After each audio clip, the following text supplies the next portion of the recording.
el 31 de mayo de 2025 nos ha dejado un episodio bastante jugoso dentro del universo televisivo español, marcado por declaraciones, tensiones y enfrentamientos entre rostros muy conocidos de la pequeña pantalla.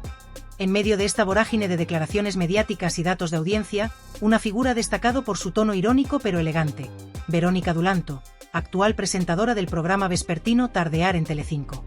Su entrevista ha dejado titulares que, sin necesidad de gritar ni buscar escándalo explícito, suponen un dardo certero hacia la llamada familia de la tele, ese grupo de personajes que históricamente han dominado la programación del corazón con un estilo reconocible y cada vez más cuestionado.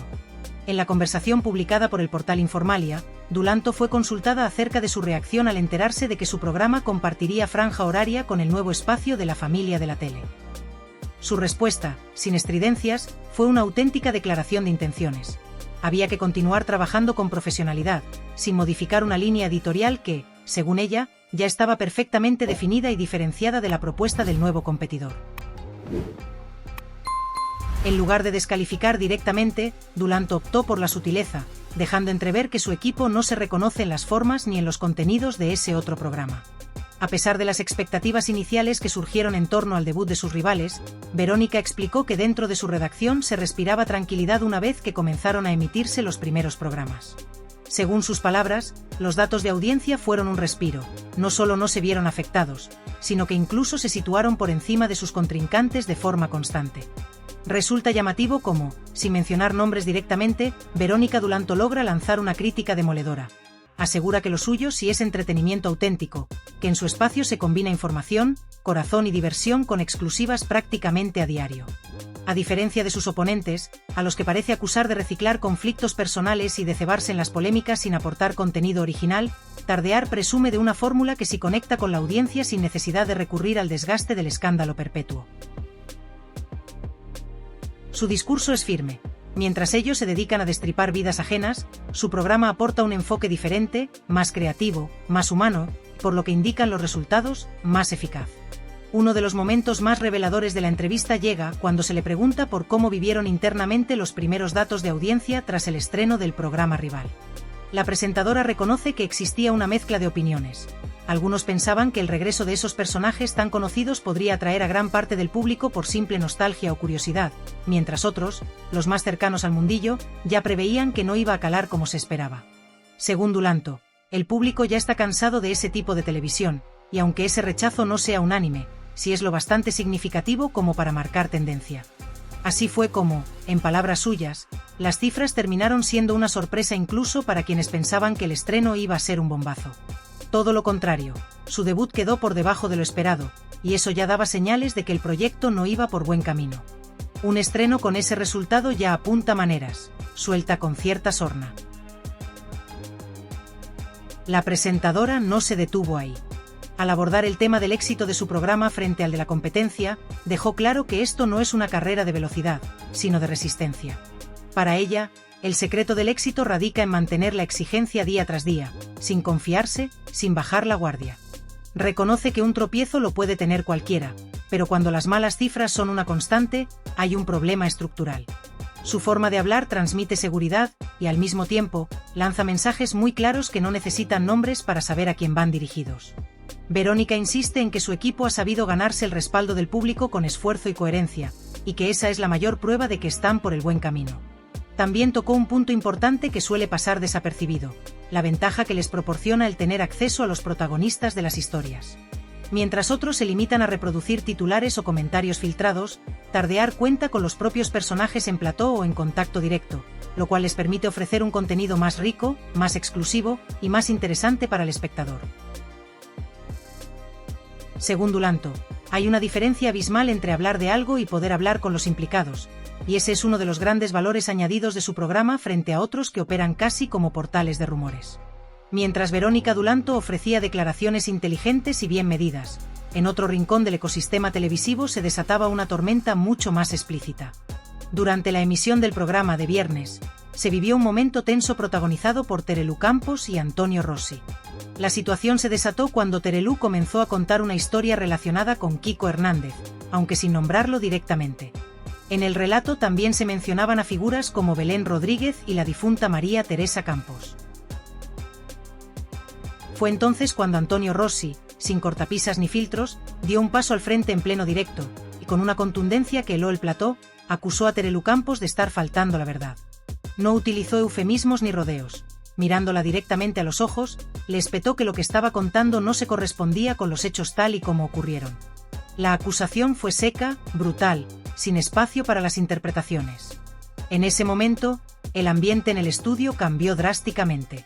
Lo que hasta entonces parecía un relato más dentro del universo de los programas de corazón se convirtió en una escena de alta tensión televisiva.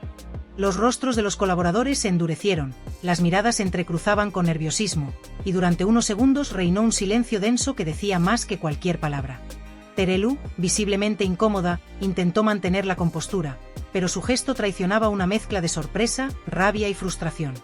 Este tipo de enfrentamientos en pleno directo son cada vez más raros en la televisión actual, no porque hayan desaparecido los conflictos entre colaboradores, sino porque muchos de ellos se suelen maquillar tras una capa de profesionalismo superficial que evita que la sangre llegue al río ante las cámaras.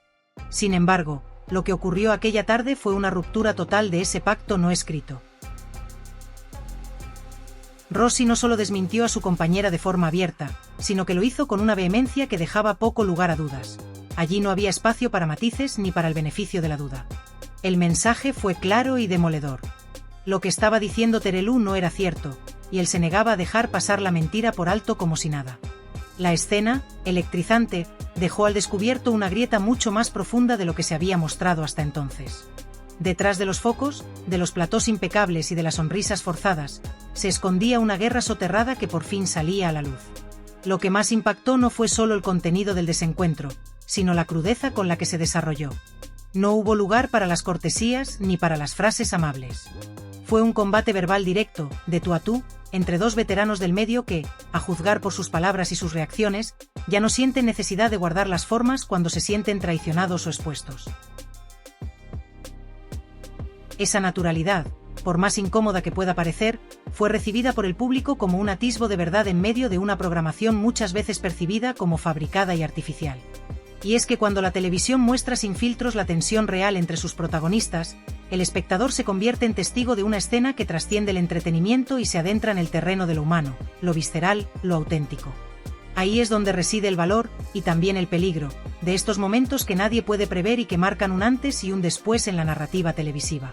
Este tipo de escenas, tan cargadas de tensión y descontrol, contrastan de forma abismal con la propuesta que representa Verónica Dulanto desde su posición al frente de Tardear.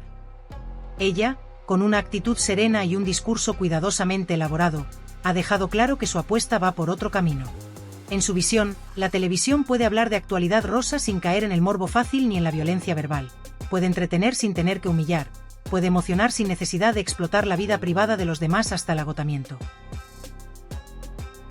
En su entrevista reciente, lo dejó entrever sin necesidad de señalar a nadie directamente. Cada frase que pronunció actuó como una pequeña bomba de profundidad dirigida a ese modelo de televisión que vive del enfrentamiento constante, de las viejas rencillas recicladas, de los escándalos que ya no sorprenden a nadie porque se han contado 100 veces con distintas voces.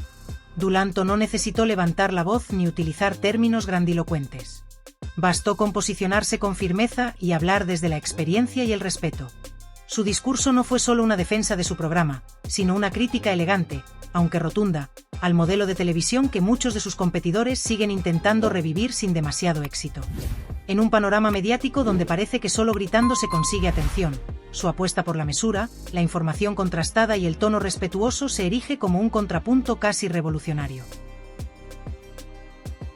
Su entrevista, lejos de ser una simple conversación promocional, terminó revelándose como una especie de manifiesto silencioso, una declaración de principios que marca una línea divisoria entre dos formas de entender el medio, la que se nutre del conflicto y la que se esfuerza por construir desde el contenido.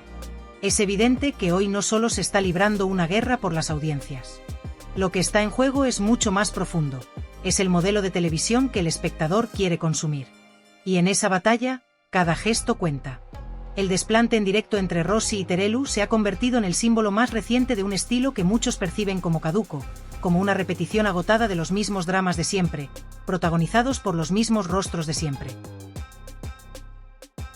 En cambio, la serenidad combativa de Dulanto apunta hacia un futuro distinto, en el que se pueda hablar de la vida de los famosos sin necesidad de triturarla, donde se pueda opinar sin faltar, y donde la palabra entretenimiento no sea sinónimo de espectáculo denigrante. Quizá por eso, el gesto de Verónica Dulanto ha calado con tanta fuerza.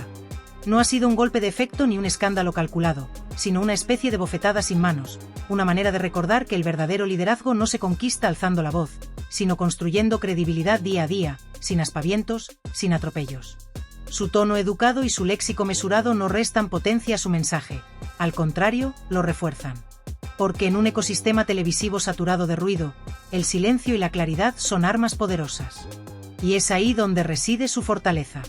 A veces, una frase bien colocada y una postura firme bastan para desmontar toda una maquinaria de gritos y confrontaciones.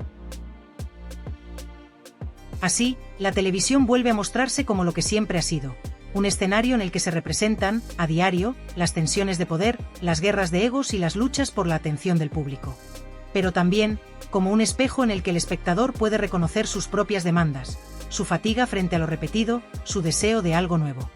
Y en ese contexto, mientras unos siguen apostando por los mismos métodos de siempre, otros, como Dulanto, se atreven a cambiar las reglas sin necesidad de romper platos.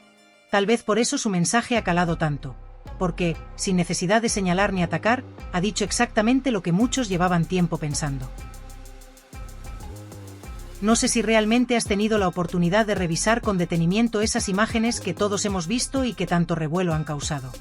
¿Sientes algún tipo de arrepentimiento por lo que mostraron? La pregunta fue directa y profunda, y la respuesta no se hizo esperar. No, no volvería a ver esos programas ni aunque me pagaran, prefiero mantenerme al margen de esas imágenes. Sin embargo, reconoció que, aunque no rehúye lo sucedido, no se siente orgullosa en absoluto de cómo se desarrollaron las cosas. Lo confesó en privado, en un momento íntimo, susurrándole al oído a la persona implicada que lo que había ocurrido le causaba un peso en la conciencia. Ella, con convicción, afirmó que nadie conoce mejor a su madre que ella misma. Esa mujer de la que hablaban, a la que muchos juzgaban sin tener toda la información, es la misma persona que para ella significa un mundo. Por eso no permitía que se tergiversaran los hechos, ni que se hicieran acusaciones basadas en medias verdades o suposiciones infundadas.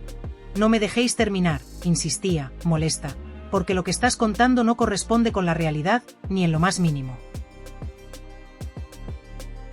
Y entonces llegaron las críticas, las acusaciones veladas de exageración, como si estuviera adornando la historia para victimizarse. Pero es que, para esta mujer, no había adornos. Lo que había eran hechos documentados y grabados en la memoria de todos, y que, para colmo, estaban respaldados por archivos y registros públicos que evidenciaban la verdad.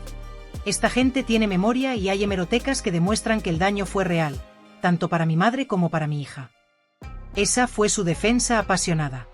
El meollo del asunto residía en explicar que la presencia de una colaboradora en la vida de su madre, alguien que a simple vista podría parecer inofensiva, en realidad había sido la pieza clave para que una persona pudiera acceder a la casa de su madre cuando ella no estaba en condiciones óptimas.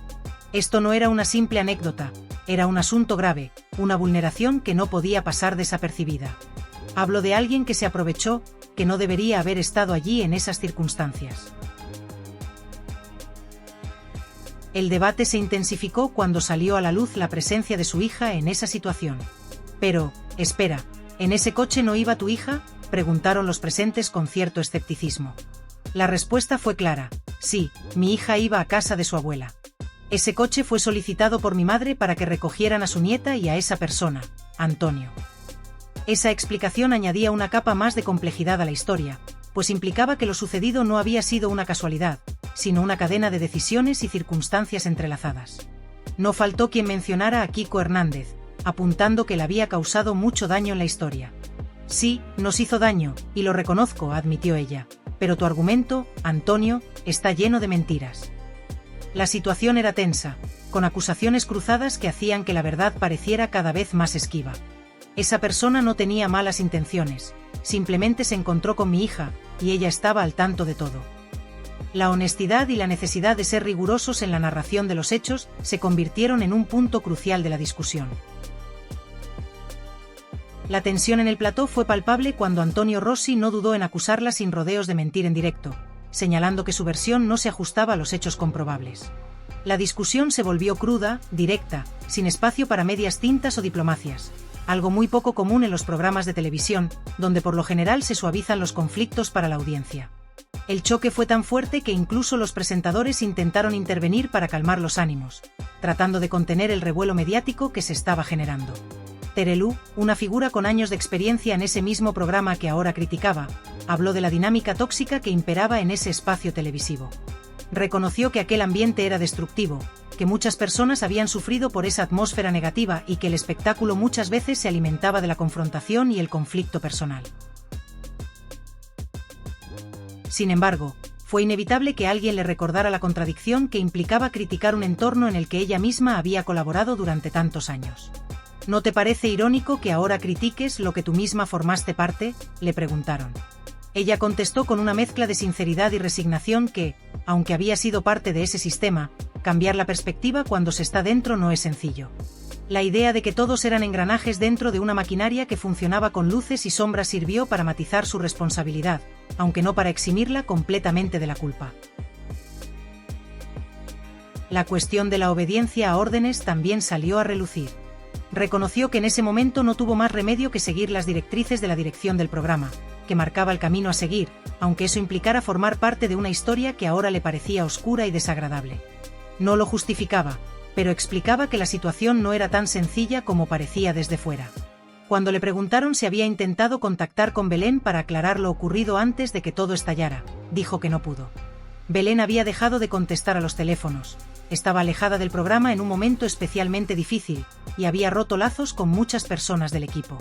Este detalle añadió una capa más a la complejidad del asunto, mostrando cómo las relaciones profesionales también se fracturaban en medio del conflicto. En resumen, ella afirmó que esa etapa de su carrera fue una de las menos agradables y que preferiría no tener que recordarla jamás. Aún así, estaba dispuesta a asumir su parte de responsabilidad, aunque insistía en que otros también debían reconocer el daño que causaron. La historia que se reveló era mucho más profunda que un simple enfrentamiento en televisión. Mostraba cómo, detrás de cámaras, las tensiones, los resentimientos y los desencuentros pueden afectar las relaciones entre profesionales y la percepción pública. Al final, quedó claro que la televisión no es solo un escenario de entretenimiento, sino un campo de batalla donde cada día se libran luchas invisibles por el poder, la influencia y el control de la narrativa. Y, en medio de todo eso, una palabra bien dicha puede llegar a tener más peso que 1000 gritos, dejando una marca imborrable en quienes la escuchan.